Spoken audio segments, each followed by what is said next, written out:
Hello students, today we will talk about transformation of sentences. First of all, we need to know what is transformation.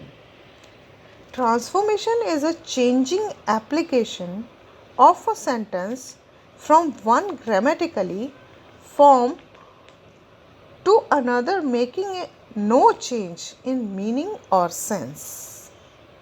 किसी भी एक sentence को उसका अर्थ बदले बिना एक रूप से दूसरे रूप में परिवर्तित करने की जो क्रियाविधि होती है वो ट्रांसफॉर्मेशन कहलाती है।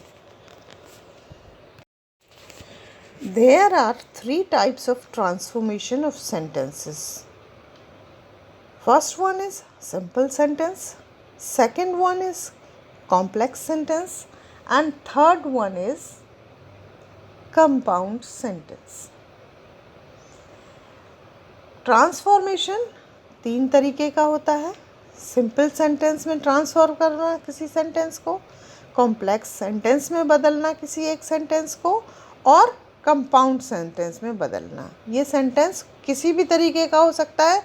कॉम्प्लेक्स को भी सिंपल में बदल सकते हैं, कंपाउंड में बदल सकते हैं, कंपाउंड को भी कॉम्प्लेक्स में बदल सकते हैं, सिंपल को में बदल सकते हैं, और सिंपल को भी कॉम्प्लेक्स और कंपाउंड में चेंज करते हैं। किसी भी एक तरीके के वाक्य को दूसरे तरीके में परिवर्तन करने को ही हम ट्रांसफॉर्मेशन कहते हैं। और ट्रांसफॉर्मेशन जो है वो तीन तरीके के हैं, simple sentence, complex sentence and compound sentence.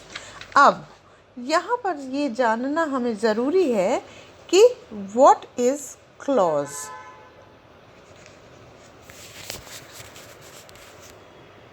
Transformation को समझने से पहले हमें एक जो मुख्य बात समझनी है वो ये जानना है कि what is clause.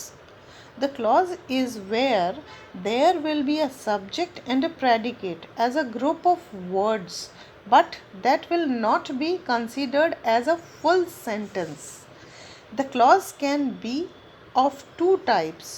Those are independent and dependent clauses. Clause क्या होता है? Clause जो है कुछ group of words होते हैं जो सब्जेक्ट और प्रेडिकेट के साथ होते हैं, लेकिन ये जो है पूरा वाक्य नहीं होते हैं, ये पूर्ण वाक्य के रूप में नहीं आते। ये ग्रुप ऑफ वर्ड्स तो हैं जिनमें एक सब्जेक्ट भी है और एक प्रेडिकेट भी है, लेकिन इसको कंसीडर आप एक फुल सेंटेंस के रूप में नहीं कर सकते हैं। और ये जो क्लॉजेस होती हैं वो दो तरीके की होती हैं। दो तरीके की होती हैं जिसे कहते हैं इंडिपेंडेंट क्लॉज और दूसरी डिपेंडेंट क्लॉज। इनको और शब्दों में अगर कहें तो principal clause and subordinate clause. तो क्लॉज जो है वो ग्रुप ऑफ वर्ड्स है जिसके पास सब्जेक्ट भी है और प्रेडिकेट भी है, अर्थ भी बताएगी, लेकिन एक फुल सेंटेंस के रूप में कंसीडर नहीं करी जाएगी। दो टाइप की क्लॉजेज होती हैं। पहली टाइप जो है वो इंडिपेंडेंट क्लॉज है जिसको प्रिंसिपल क्लॉज भी कहते हैं। दूसरी जो है वो डिपेंडेंट क्लॉज है जिसको हम सबऑर्डिनेट क्लॉज भी कहते हैं। Now let us see what is independent clause.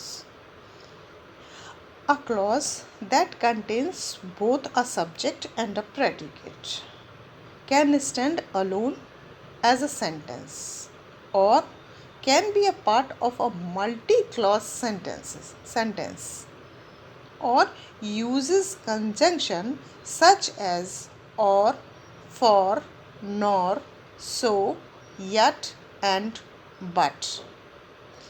एक ऐसी क्लॉज, एक ऐसे शब्दों का समूह जिसके पास अपना एक सब्जेक्ट हो और प्रेडिकेट हो और जो पूरी तरह से एक सेंटेंस के रूप में खड़ा रह सके, उसका कोई अर्थ पूरी तरह अर्थ को स्पष्ट कर रहा हो, पूर्ण रूप से स्पष्ट अर्थ हो।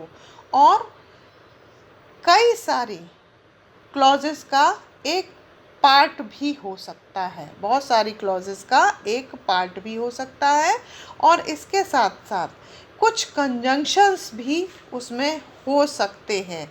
ये कंजंक्शंस जो हैं वो और, for, nor, so, yet and but हैं।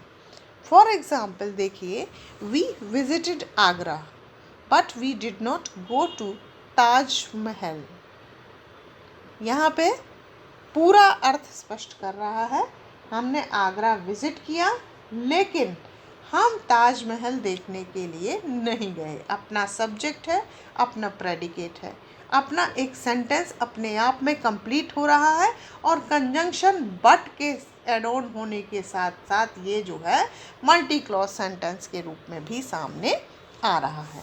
Second one is dependent clause, that is also called subordinate clause, is a clause that have a subject and a predicate, cannot stand alone as a sentence, always be a part of a sentence on which it depends for meaning. A dependent clause is of three types: adjective clause, adverb clause and noun clause. Dependent clause जिसे हम subordinate clause भी कहते हैं, ये subordination का काम करती है, ये सहायक के रूप में काम करती है और ये डिपेंड करती है आपके इंडिपेंडेंट क्लॉज के ऊपर। इसमें क्या होता है, एक सब्जेक्ट और एक प्रेडिकेट तो हो सकता है लेकिन ये एक सेंटेंस के रूप में पूर्णता को प्राप्त किए हुए वाक्य नहीं होता है। ये पूरा सेंटेंस नहीं होता है, इसको कंप्लीशन के लिए डिपेंड करना होता है एक प्रिंसिपल क्लॉज पे या डिपेंडेंट क्लॉज के ऊपर। और दूसरी बात जो है, ये एक सेंटेंस का पार्ट हो सकता है लेकिन ये एक पूरा सेंटेंस नहीं हो सकता है, और उस सेंटेंस का पार्ट जिसके ऊपर इसका मीनिंग डिपेंड करता हो। डिपेंडेंट क्लॉजेस जो होती हैं वो तीन तरीके की होती हैं। पहली होती है एडजेक्टिव क्लॉज, दूसरी होती है एडवर्ब क्लॉज और तीसरी जो होती है वो कहलाती है नाउन क्लॉज। तो जो सबॉर्डिनेट क्लॉज या डिपेंडेंट क्लॉज होती है वो अपने आप में कंप्लीट सेंटेंस की तरह स्टैंड नहीं कर सकती है, हमेशा एक सेंटेंस का पार्ट हो सकती है on which it depends on for meaning, जिसे मीनिंग के लिए दूसरे के ऊपर डिपेंड करना ही पड़ेगा। और ये जो है वो तीन प्रकार की होती है: एडजेक्टिव, एडवर्ब और नाउन। एडजेक्टिव क्लॉज और relative clause. An adjective clause or relative clause is like an adjective which comes before to change or modify the noun or pronoun by who, which, that, where, when, whose, whom, whoever it is, etc. Adjective clause जिसे हम relative clause भी कहते हैं, वो क्या होती है, एक एडजेक्टिव की तरह होती है और ये जो है जिस नाउन या प्रोनाउन को मॉडिफाई कर रही होती है उससे जस्ट पहले लगाई जाती है, पहले आती है। और ये जो है who, which, that, where, when, whose, whom और हूएवर इत्यादि की रूप में सामने आती है। एक एडजेक्टिव क्लॉज या रिलेटिव क्लॉज वो क्लॉज है जो एडजेक्टिव की तरह काम करती है और एडजेक्टिव की तरह ही जिस नाउन या प्रोनाउन को मॉडिफाई कर रही होती है, चेंज करना होता है जिसको, उससे पहले लगाया जाता है। और which, who, that, where, then, when, whose, whom, whoever इत्यादि के रूप में। जैसे एग्जाम्पल की बात करें, this is a resort that we saw on the TV. ये रिसॉर्ट है जिसे हमने टीवी पर देखा है। यहाँ पे देखो, that is a resort, that, this is a resort that we see on TV. Resort के बारे में बात हो रही है, रिसॉर्ट है जिसे हमने टीवी पर देखा है। सेकंड सेंटेंस देख लीजिए, the lady who was our tour guide is a American. Lady जो हमारी टूर गाइड थी वो एक अमेरिकन थी।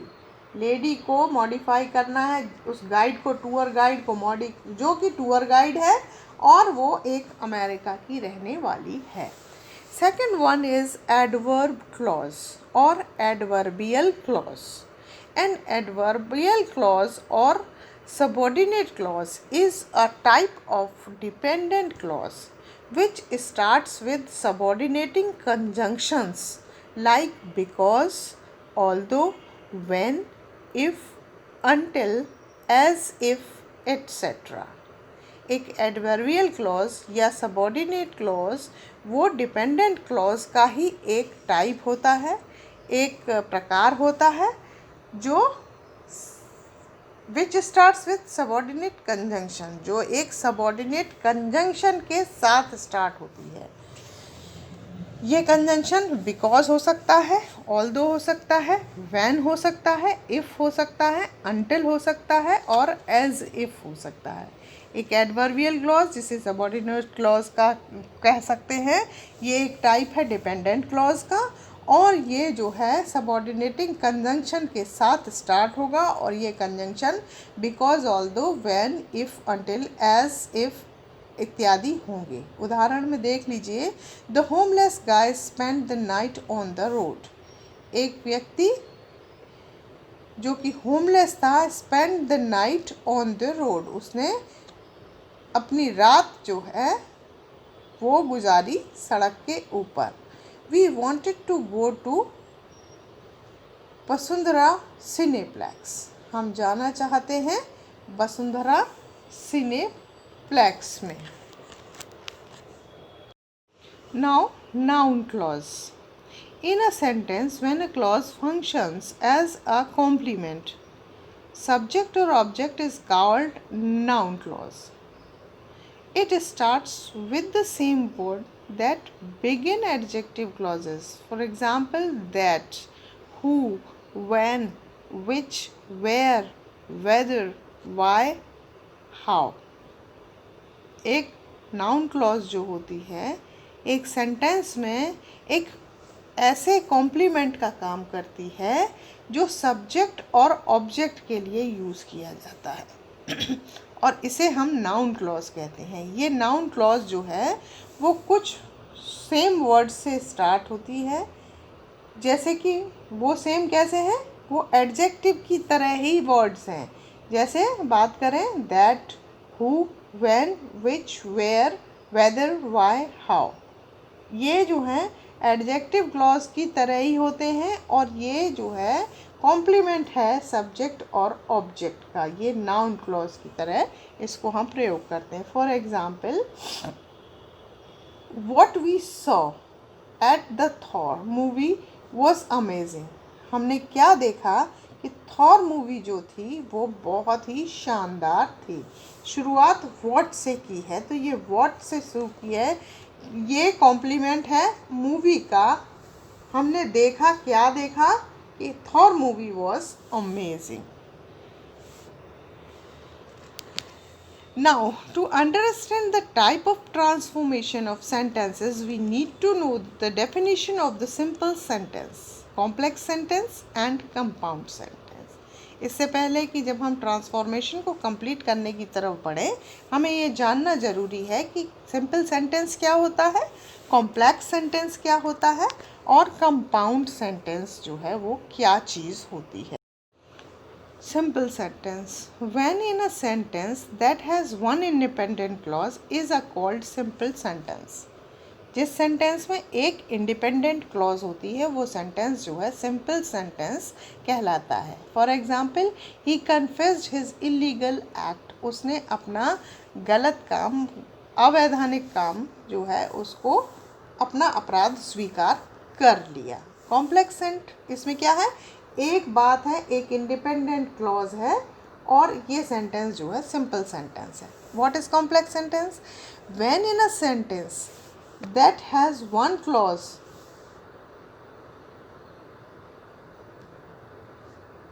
and one or more subordinate clause is called a complex sentence. एक ऐसा सेंटेंस जिसमें एक क्लॉज मुख्य होती है, प्रिंसिपल होती है, और एक या एक से अधिक सबऑर्डिनेट क्लॉजेज होती हैं, वो क्लॉजेज होती हैं जो मेन क्लॉज के ऊपर डिपेंड कर रही होती हैं और सहायता कर रही होती हैं, वो सेंटेंस जो है कॉम्प्लेक्स सेंटेंस कहलाता है। यहाँ देखिए, he confessed that he was guilty of his illegal act. ऊपर यही बात कही गई है, he confessed his illegal act. एक इंडिपेंडेंट क्लॉज है और एक ही बार में बात कह दी गई है। यहाँ दो तरीके से की गई है। उसने अपना अपराध स्वीकार किया कि वो गिल्टी था। किसके लिए गिल्टी था? अपने अवैधानिक कार्यों के लिए। यहाँ पे ये कॉम्प्लेक्स सेंटेंस है क्योंकि एक आपकी प्रिंसिपल क्लॉज है, एक मेन क्लॉज है और दूसरी जो है वो सबऑर्डिनेट क्लॉज है। Compound sentence. When in a sentence that has more than one main clause, it is called the compound sentence. वो sentence जिनमें main clause एक से अधिक होती हैं, वो sentence compound sentence कहलाते हैं। For example, I went to watch movie named Justice League, but the movie was already houseful. मैं उस मूवी को देखने गया जिसका नाम जस्टिस लीग था और लेकिन वो जो मूवी थी वो पहले से ही हाउसफुल थी। वो सिनेमा थिएटर पहले से ही हाउसफुल था। तो एक sentence more than one main clause है, ये सेंटेंस जो है वो कंपाउंड सेंटेंस कहलाएगा। नाउ अब हम देखेंगे transformation simple sentence into complex sentence. किस प्रकार से ट्रांसफॉर्म करते हैं एक सिंपल सेंटेंस को कॉम्प्लेक्स सेंटेंस में। ये परिवर्तन सिंपल सेंटेंस का कॉम्प्लेक्स सेंटेंस में किस प्रकार होता है ये देखते हैं। Converting simple sentence into complex sentence can be done easily. एक सिंपल वाक्य को कॉम्प्लेक्स सेंटेंस में परिवर्तित करना बहुत आसान होता है। ये काम बहुत आसानी से किया जा सकता है। And this can be done by simple expanding a word or a phrase into a clause. केवल एक काम करना है कि जो सेंटेंस है उसमें हमें सिंपली एक वर्ड या एक फ्रेज को ऐड करना है, उस क्लॉज में ऐड करना है हमको।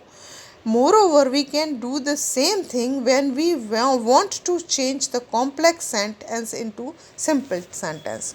और ठीक इसी तरीके से यदि हम एक कॉम्प्लेक्स सेंटेंस को सिंपल सेंटेंस में परिवर्तित करेंगे तो भी हम लगभग यही काम करेंगे, एक छोटा सा ही चेंज करेंगे। And this can be done bye eliminating a clause into a word or a phrase. यहाँ क्या करेंगे हम?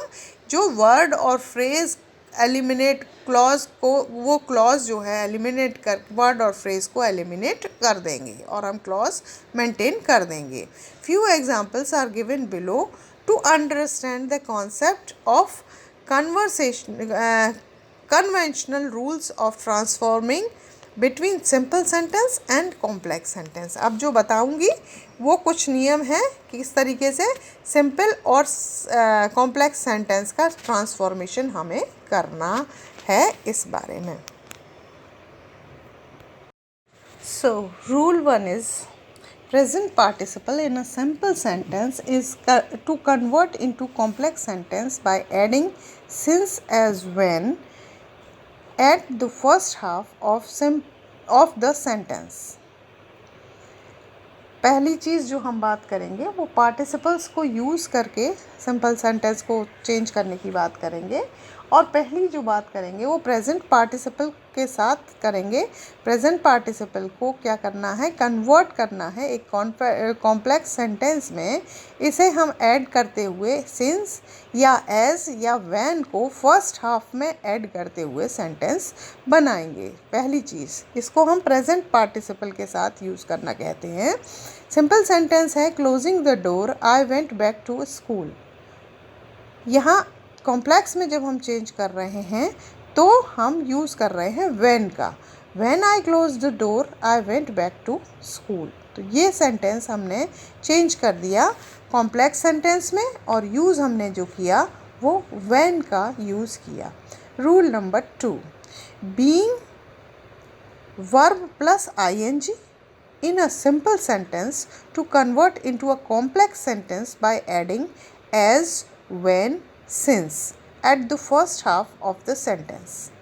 अब क्या है, being और वर्ब में ing का यूज़ करेंगे, सिंपल सेंटेंस को कन्वर्ट करेंगे हम कॉम्प्लेक्स सेंटेंस में और ऐड करेंगे एज, when या since।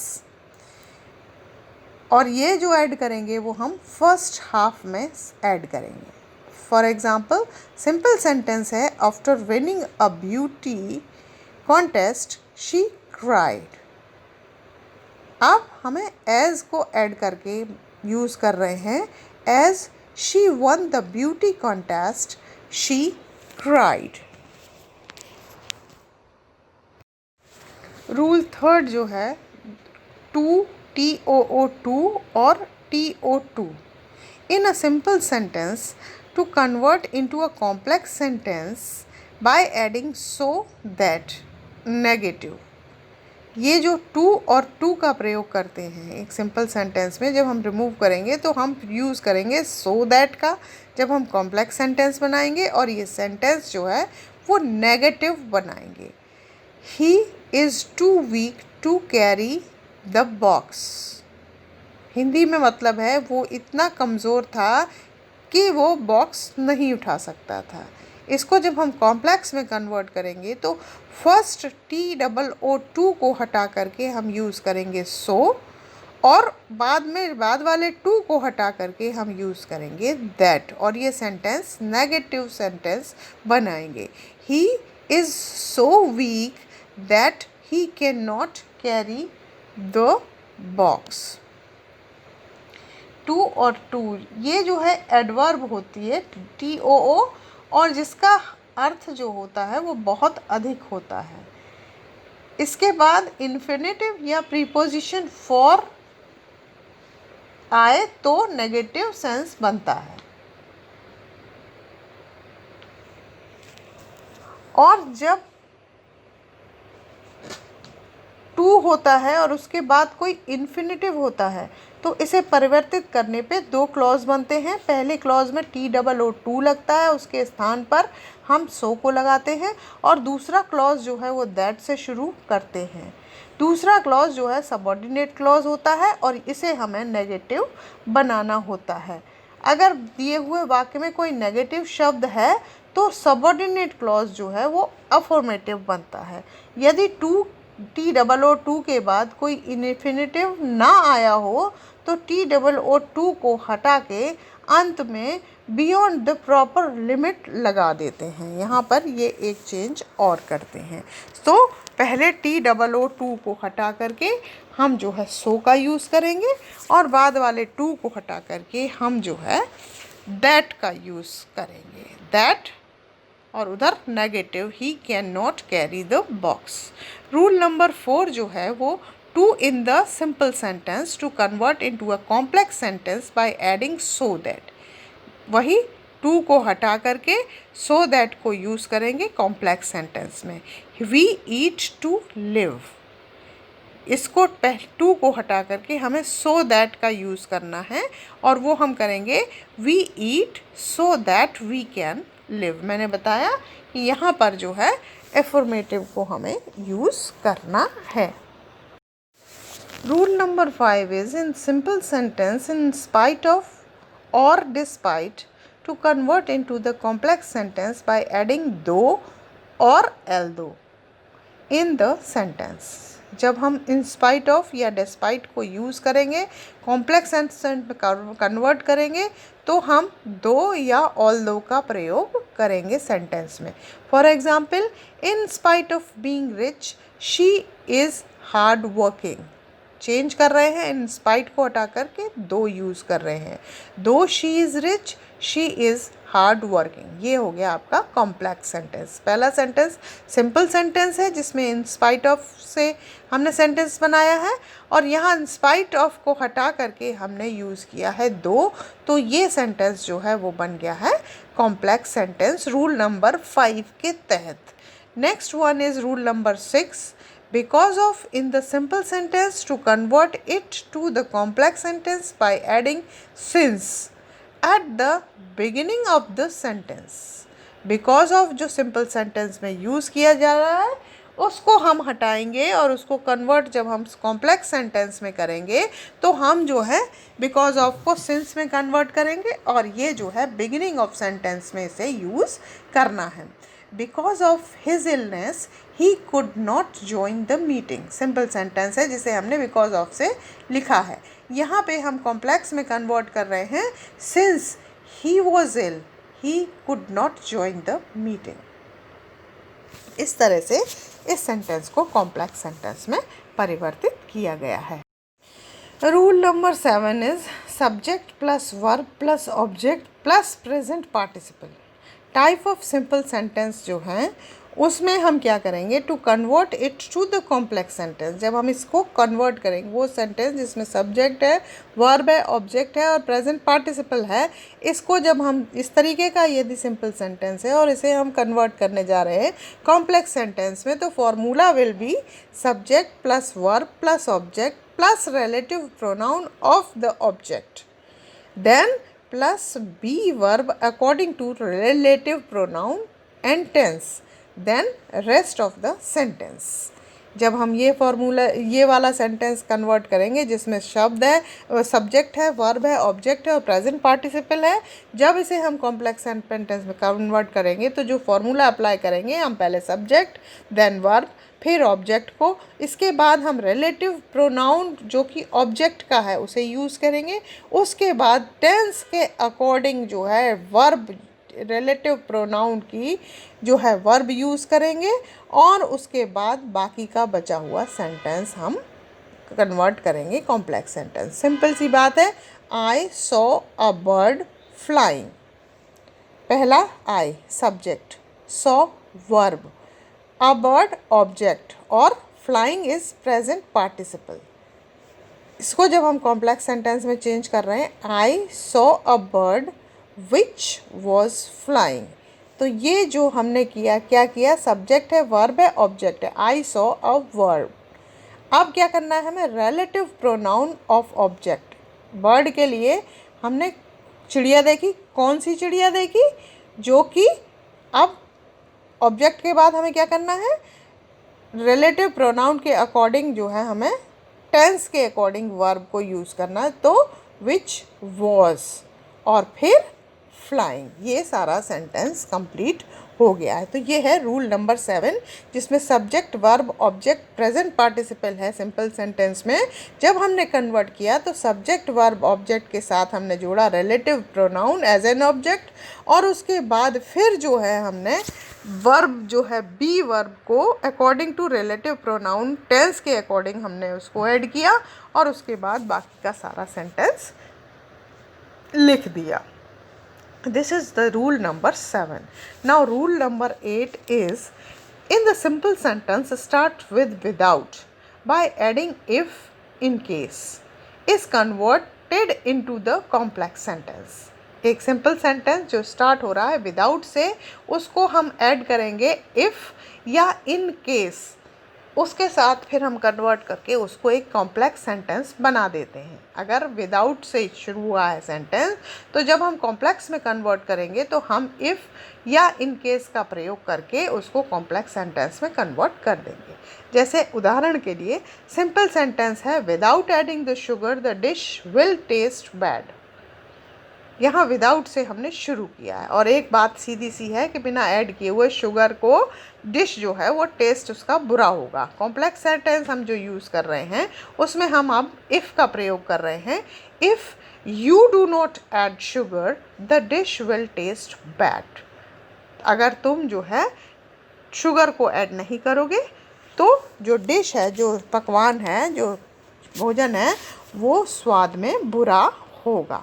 तो इस तरीके से विदाउट को हटा के हमने इफ़ का यूज़ किया। सिंपल सेंटेंस जो कि विदाउट से शुरू हुआ था, इसको हमने कन्वर्ट किया कॉम्प्लेक्स सेंटेंस में और विदाउट को रिमूव करके हमने यूज़ किया इफ़ का। Rule number 7 is subject plus verb plus object plus present participle.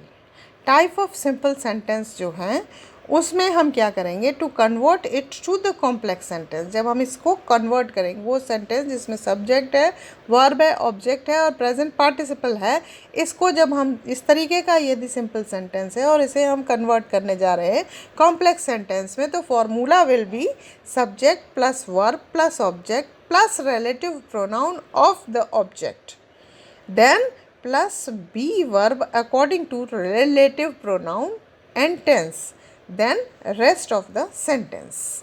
जब हम ये फॉर्मूला, ये वाला सेंटेंस कन्वर्ट करेंगे जिसमें शब्द है, सब्जेक्ट है, वर्ब है, ऑब्जेक्ट है और प्रेजेंट पार्टिसिपल है, जब इसे हम कॉम्प्लेक्स सेंटेंस में कन्वर्ट करेंगे तो जो फॉर्मूला अप्लाई करेंगे, हम पहले सब्जेक्ट, देन वर्ब, फिर ऑब्जेक्ट को, इसके बाद हम रिलेटिव प्रोनाउन जो कि ऑब्जेक्ट का है उसे यूज़ करेंगे, उसके बाद टेंस के अकॉर्डिंग जो है वर्ब, रिलेटिव प्रोनाउन की जो है वर्ब यूज़ करेंगे और उसके बाद बाकी का बचा हुआ सेंटेंस हम कन्वर्ट करेंगे कॉम्प्लेक्स सेंटेंस। सिंपल सी बात है। I saw a bird flying, पहला I subject, saw verb, a bird object और फ्लाइंग इज प्रेजेंट पार्टिसिपल। इसको जब हम कॉम्प्लेक्स सेंटेंस में चेंज कर रहे हैं, आई saw a bird which was flying, तो ये जो हमने किया, क्या किया, सब्जेक्ट है, वर्ब है, ऑब्जेक्ट है, आई सॉ अ वर्ब। अब क्या करना है हमें, relative pronoun of object. Bird के लिए हमने चिड़िया देखी, कौन सी चिड़िया देखी, जो कि अब ऑब्जेक्ट के बाद हमें क्या करना है, रिलेटिव प्रोनाउन के अकॉर्डिंग जो है हमें टेंस के अकॉर्डिंग वर्ब को यूज़ करना है, तो विच वॉज और फिर फ्लाइंग। ये सारा सेंटेंस कंप्लीट हो गया है। तो ये है रूल नंबर 7, जिसमें subject, verb, object, present participle है सिंपल सेंटेंस में। जब हमने कन्वर्ट किया तो सब्जेक्ट, वर्ब, ऑब्जेक्ट के साथ हमने जोड़ा relative pronoun as an object और उसके बाद फिर जो है हमने वर्ब जो है बी वर्ब को according to relative pronoun tense के अकॉर्डिंग हमने उसको ऐड किया और उसके बाद बाकी का सारा सेंटेंस लिख दिया। This is the rule number 7. Now rule number 8 is, in the simple sentence start with without by adding if, in case is converted into the complex sentence. एक सिंपल सेंटेंस जो स्टार्ट हो रहा है without से, उसको हम add करेंगे if या इन केस, उसके साथ फिर हम कन्वर्ट करके उसको एक कॉम्प्लेक्स सेंटेंस बना देते हैं। अगर विदाउट से शुरू हुआ है सेंटेंस, तो जब हम कॉम्प्लेक्स में कन्वर्ट करेंगे तो हम इफ़ या इन केस का प्रयोग करके उसको कॉम्प्लेक्स सेंटेंस में कन्वर्ट कर देंगे। जैसे उदाहरण के लिए सिंपल सेंटेंस है, without adding the sugar the dish will taste bad. यहाँ विदाउट से हमने शुरू किया है और एक बात सीधी सी है कि बिना ऐड किए हुए शुगर को डिश जो है वो टेस्ट उसका बुरा होगा। कॉम्प्लेक्स सेंटेंस हम जो यूज़ कर रहे हैं उसमें हम अब इफ़ का प्रयोग कर रहे हैं। If you do not add sugar the dish will taste bad. अगर तुम जो है शुगर को ऐड नहीं करोगे तो जो डिश है, जो पकवान है, जो भोजन है, वो स्वाद में बुरा होगा।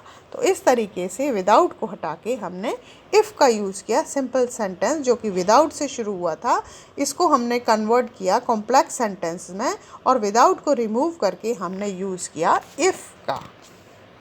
तो ये सारे रूल्स थे जिसमें हमने बताया आपको कि किस तरह से एक सिंपल सेंटेंस को हम जो है कन्वर्ट कर सकते हैं एक कॉम्प्लेक्स सेंटेंस में। जो रूल्स हैं वो इस तरीके से अप्लाई करने होते हैं हमें जब हम सिंपल सेंटेंस कन्वर्ट करते हैं कॉम्प्लेक्स सेंटेंस में। नेक्स्ट पीपीटी जो वीडियो अपलोड मैं करूँगी वो अपलोड आगे के रूल्स बताते हुए करूँगी। Thank you.